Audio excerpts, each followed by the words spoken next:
ውድ ተመልካቾቻችን ዛሬ የምንሰማው አንድ ታላቅ መሪ ራሱን ከህግ በላይ እንዳላደረገ የሚያሳይ ነው።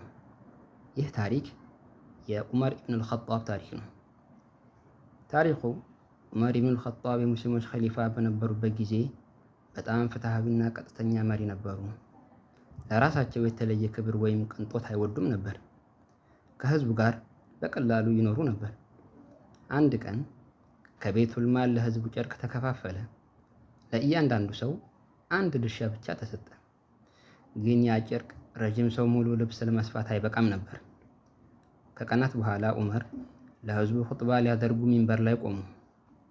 ሰዎችም አዲስና ሙሉ ልብስ ለብሰው አዩአቸው።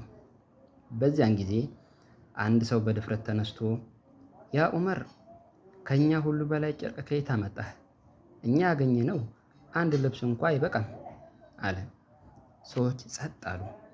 ምክንያቱም እሱ የሙስሊሞች መሪ ነበር። ብዙ ሰዎች እንዲህ ያለ ጥያቄ መጠየቅ እንደማይቻል ያስቡ ነበር። ግን ዑመር አልተናደዱም፣ አልተቆጡም። ይልቁንም ልጃቸውን ጠሩ። አብደላህም ቆመ። አባቴ ረጅም ሰው ናቸው፣ የተሰጣቸው ጨርቅ አልበቃቸውም። ስለዚህ የኔን ድርሻ ለእሳቸው ሰጠኋቸው አለ። ከዚያም ሰውየው በእርጋታ አሁን እንሰማሃለን፣ አሁን እንታዘዝሃለን ያ ዑመር አለ። ይህ የሚያስተምረን በእስልምና መሪነት ማለት ከህዝብ በላይ መሆን ሳይሆን ለህዝብ ተጠያቂ መሆንን ነው። እውነተኛ ፍትህ ማለት ማንም ሰው ጥያቄ ሊጠይቅ መቻሉ ነው። ወሰላሙ ዓለይኩም ወራህመቱላሂ ወበረካቱሁ።